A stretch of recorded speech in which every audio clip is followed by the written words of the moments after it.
du loolu daal tout simplement parce que ñoom xam nañu seen situation. ñeme ñu ko wax parce que tout simplement il y a des barrières souvent dans chaque famille wala dans chaque société bon tax na souvent. voilà duñu mën a wax lépp. mais ñun nga xamante ne on est au quotidien par exemple diggante 2024 ak 2025 on a reçu plus de 2000 dossiers comme ça 2000 cas comme ça d'irrégularité partout au Sénégal. 2000 plus de 2000 au Sénégal. mais dossiers yooyu yëpp ay sénégalais lañu bon c'est vrai que au cabinet ne sont pas accentués uniquement sur des dossiers sénégalais il y a des dossiers de Mauritaniens de franco-mauritaniens franco-maliens mais li ci ëpp ci cas yooyu yëpp c'est des dossiers franco-sénégalais plus de 2000 cas qui sont tous des dossiers sénégalais xam nga loolu dafa grave daf ñuy tiital des fois te dis que mais attends ne serait-ce une centaine de dossiers oui on peut comprendre mais plus de 2000 te loolu suñu cabinet la ñun ñeneen cabinet yi nag parce il faut savoir qu'il y a plus de milliers de cabinets en France en Espagne et partout en Europe donc mais ok si un seul cabinet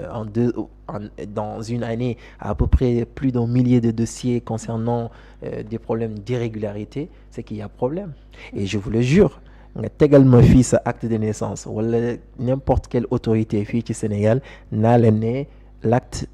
n'est pas dressé conformément à la législation sénégalaise loolu code de la famille bi la donc foofu noonu lii bu ñu ko changé wul problème yi dina yéex mais c'est surtout en envisageant de changer le code de la famille il faudrait que état bi jël c'est pas quelque chose qui se fait en 2 ans 3 ans wala 4 ans wala 5 ans non il faut ñu jël temps xam nga mën na dem ba 10 ans wala 15 ans et cetera et prendre en compte toutes ces aspirations xoolal par exemple tey jii nii su ma amee certificat de nationalité sénégalaise dafa war a feeñ ci sama acte sama copie littérale d'office automatiquement dans les mentions marginales article 46 loolu la ñuy woowee mention marginale bu fekkee takk naa jabar man dafa war a feeñ ci sama copie littérale d'acte de naissance dans les mentions marginales mais da ngay gis yooyu yëpp au Sénégal on s'en fout royalement dañ ko appliquer te de ce fait parce que lu tax loi bi exiger ñu bind ko ci mention marginale bi dafay tax par exemple surtout les féministes ça les arrange bu fekkee da nga signer régime de monogamie ak sa jëkkër ñu def ko ci mention marginale boobu ku góor kooku noonu du mës a dem fenn ci Sénégal pour takkaat keneen en tout cas civilement ça ne sera plus faisable possible mun nga ko takk nag ci voilà suñu aada wala suñu deene wala leneen mais sur le principe du droit dootoo mun a takkaat keneen or da ngay gis fii ci Sénégal nga takk soxna fii sous le régime de la monogamie nga dem ñu affecté le Ziguinchor wala Fatick wala Saint-Louis dans 2 ans 3 ans 4 ans nga takkaat keneen nga demaat état civil officier d'état civil bi mu dressé la beneen acte de naissance encore sous le régime de la monogamie voyez donc foofu doon na mën a régler lu bari te exactement moo tax suñu autorités yi dañu war a nangu en contact permanent avec les citoyens protocole moo ñu sonal fii ci réew mi le seul ministre que j'ai vu qui est très accessible c'est le ministre Mabouba Diagne du domaine de l'agriculture mais yeneen ministres yi dafa jafe pour nga kii bon heureusement man keroog j'ai eu à discuter un peu avec le ministre Moussa Balla Fofana journée bi tax mais en fait les problèmes que nous avons à l'étranger c'est des problèmes qui touchent 3 ministères essentiellement justice décentralisation mooy moom Moussa Balla Fofana ak intérieur ministre de l'intérieur ñooñu ngeen war a gën a mën a am accès ngir mën a régler yenn problèmes yi exactement ok loolu bokkoon na li ngeen bëggoon exposé ci kanamu président de la République surtout bëccëg bi nga xamante ni moom la ñu jagleeloon absolument même protocole bi malheureusement ne nous permet alors que ne serait-ce que c'est juste une journée bon war nañu mën a xoolaat en tout cas dans l'avenir permettre parce que il faut pas que au Sénégal on ait un hyper président bu nga xamante ni il est déconnecté de son peuple il faut président mu jege peuple am bi comme on le voit en Occident Macron dafay ñëw sax parfois ñu enfariner ko bon fii ci Sénégal duñ ko ñemee def parce qu'on a suñu culture am nañu principe ak valeurs yi nga xamante ne ne ñu permet pas quoi mais président bi quand même gën a connecté wu avec son peuple comme il est en train de le faire justement à Ziguinchor actuellement lors de sa tournée on a vu des images contact boobu noonu dafa baax donc protocole bi tamit il faut parfois qu'il fasse fi de voilà exactement mu changé c'est ça. alors amoon na solo foofu nga xamante ni taxaw nañ fa alors tout à l'heure yaa ngi wax wàllum application ay décision de justice wala boog wàllum coopération daf may ramener ma wax ci dossier bu Madiambal Diagne bi justement gis nañu ne jamono ji mi ngi ci France ba tey dossier bi mi ngi suivre procédure bi ñu ko jox mais gis nañu entre temps am na loo xamante ni xew na mu di réciprocité bi nga xamante ni Sénégal da koo doxal digganteem ak réewum France en tout cas ambassadrice bu France fii ci Sénégal am na nu mu ci waxee ba ministre bi ñu dénk wàllum justice leeral na ni defuñu benn pression ci justice bu France waaye te lii nga xamante ni appliqué na ko dafay fekk si rek wala boog lu leen yoon may la gisin bi mooy dañu minimiser portée bi nga xamante ni dossier yooyu am na ko naka nga jàngatee en tant que juriste dossier Madiambal Diagne bi ak fi mu toll diggante ñaari dëkk yi. Bon, il faut savoir que problème Madiambal bi problème judiciaire la bon problème judiciaire nag dafa wute ak problème politique. Au Sénégal dañoo bëgg trop politiser souvent les dossiers qui sont pendants devant la justice loolu nag moo ñuy indi souvent ay problèmes dans un pays comme la France man foofu laa nekk depuis plus de 10 ans xam naa ne foofu noonu seen justice dafa xarañ xam naa également que la justice elle est indépendante certes du ñàkk il y a des brebis galeuses partout mais foofu noonu justice dafay def liggéeyam en toute indépendance léegi justice vous savez que Madiambal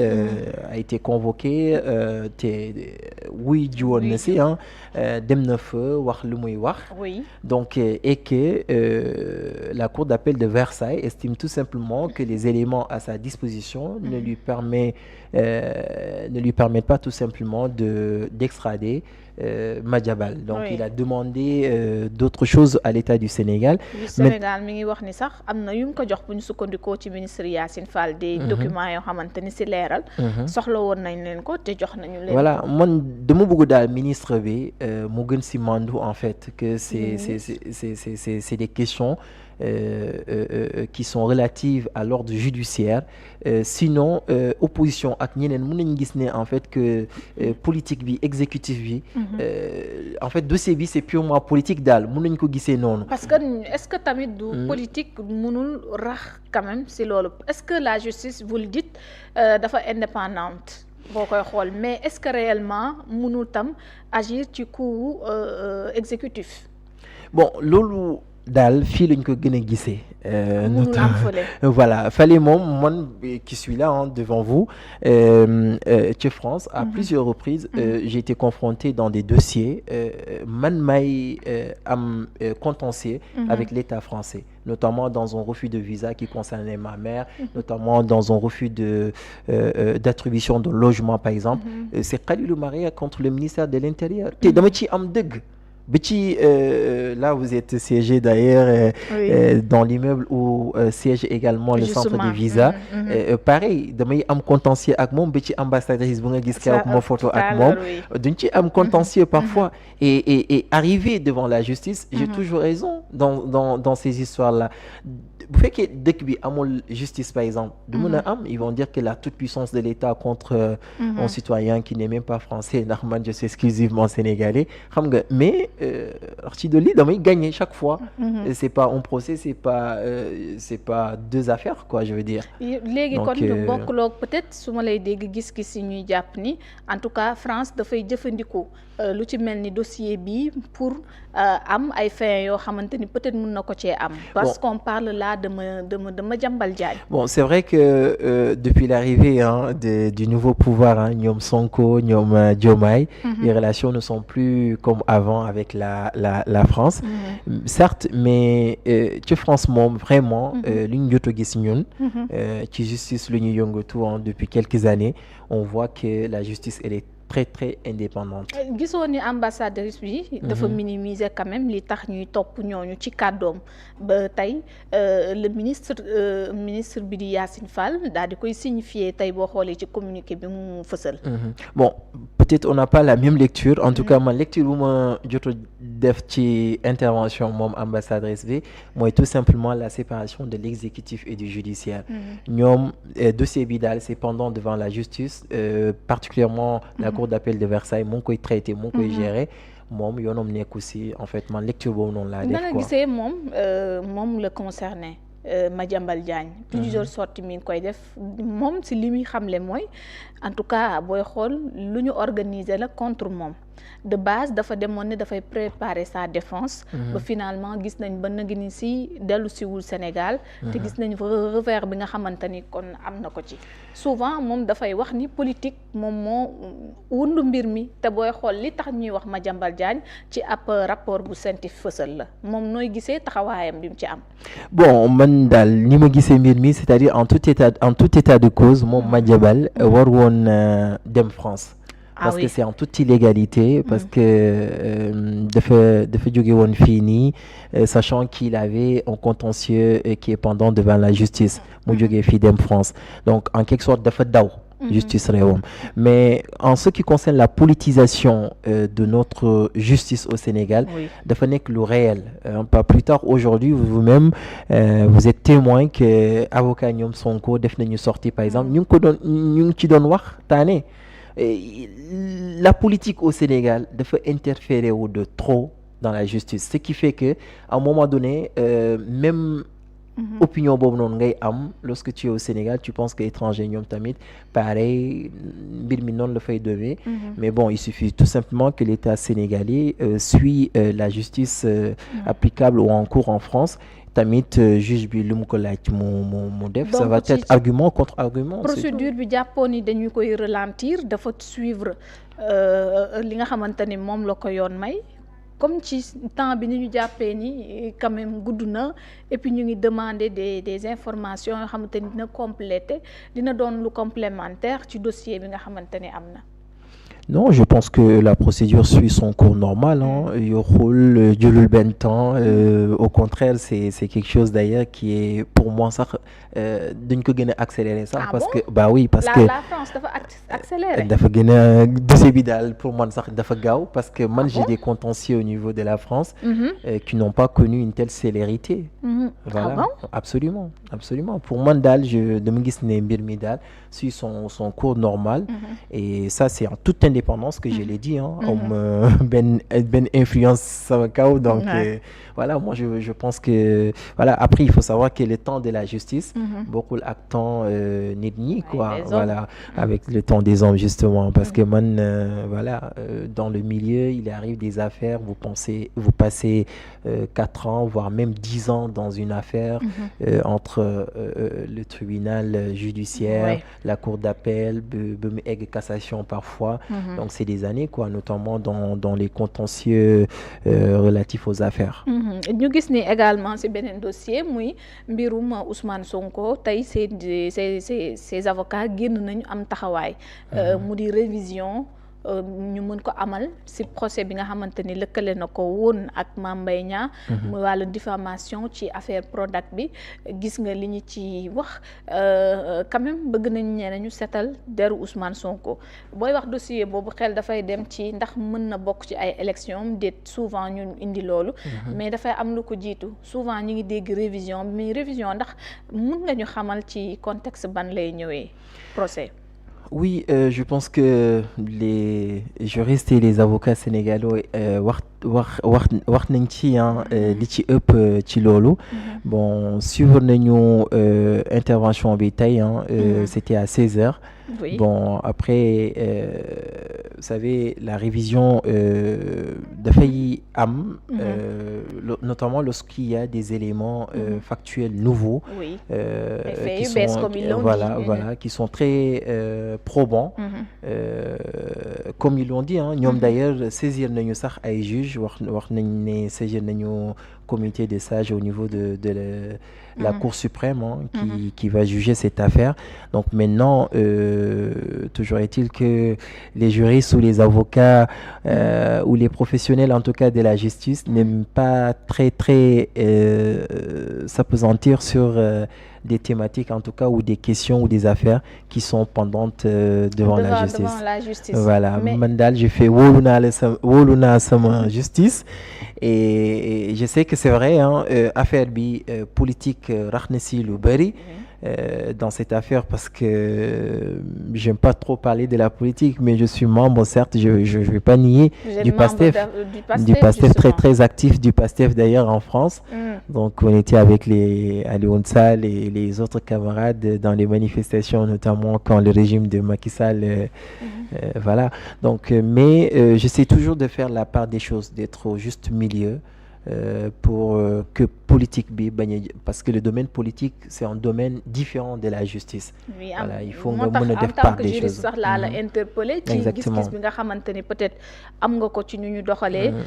On a vu ces avocats bi indi lu bees li ñu wax mooy li existe réellement mooy notamment le rapport le rapport foofu noonu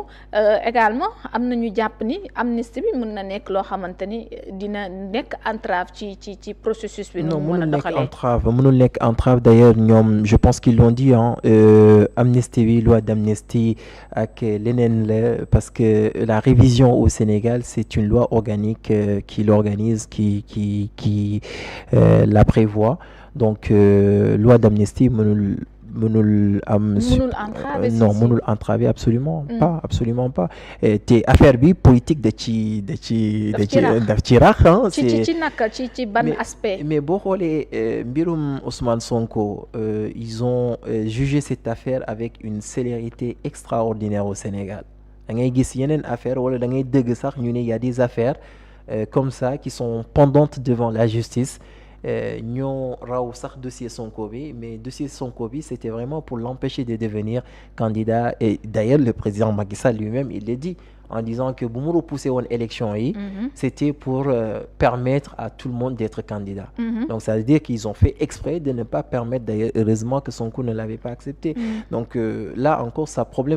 pose justement le problème de l'indépendance de la justice genre de situation yooyu noonu ñoo tax en fait ñu am du mal avec notre justice au Sénégal et surtout moi en tant que praticien quand je vois des décisions avec des fondements de justice inexacts et que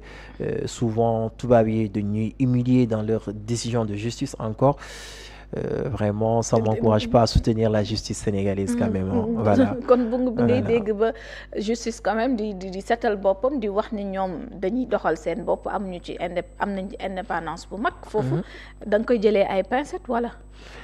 Oui, mais avec beaucoup de pincettes. Certes, moi, j'ai fait confiance à la justice. Je sais qu'il y a des juges très compétents au Sénégal. Par exemple, j'ai été reçu par le juge Seck en audience à Hambourg. Je sais que c'est un juge qui est bien. Je sais qu'au tribunal de Pikine, par exemple, il y a des juges comme le juge 6 qui sont de très bons juges, etc.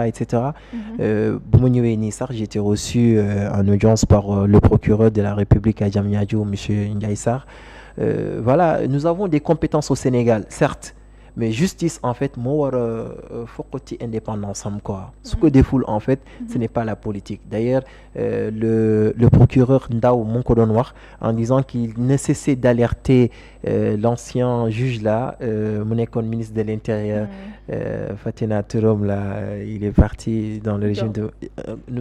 Antoine Diome, exactement, que mon bail, voilà, rapport avec politique, qui n'est pas de limite, etc. Mais ce sont des faits qui montrent tout simplement qu'il y a pas mal de juges au Sénégal, en fait, qui sont pas indépendants. Ils sont pas indépendants. Non mais dossier bi moom je pense que voilà c'est flagrant quoi ñëpp xam nañ ne c'est vraiment pour empêcher un candidat d'être président quoi que ce soit dans l'affaire Mame Mbaye Niang ou dans l'affaire Adji Sarr, c'est pareil, hein, ñëpp mën nañ ko seede quoi, avec une célérité extraordinaire. Tout ça c'est fait. Donc la justice n'a pas montré en tout cas qu'elle était indépendante, certes à certains égards, wane na ko, hein, comme par exemple le cas de la candidature du président Macky Sall par exemple. Le Conseil constitutionnel a été très clair en ce sens, jël na ay responsabilités. Mais il y a des cas en fait, voilà, quand ça va pas, il faut le dire aussi. léegi tey lan na mën a yokk ci dégg nañ ces avocats li ñu ci wax tey jii li yitteel Ousmane Sonko mooy ñu setal deram parce que nee nañu révision bi dafa wuute certes ak li ñu foog muy wàllum ndax mën naa bokk ci élection bi éligibilité souvent booy dégg ci weneen côté bi dañ naan Ousmane Sonko à partir ci dossier bii nii en tout cas dina tax ba élection yeneen yuy ñëw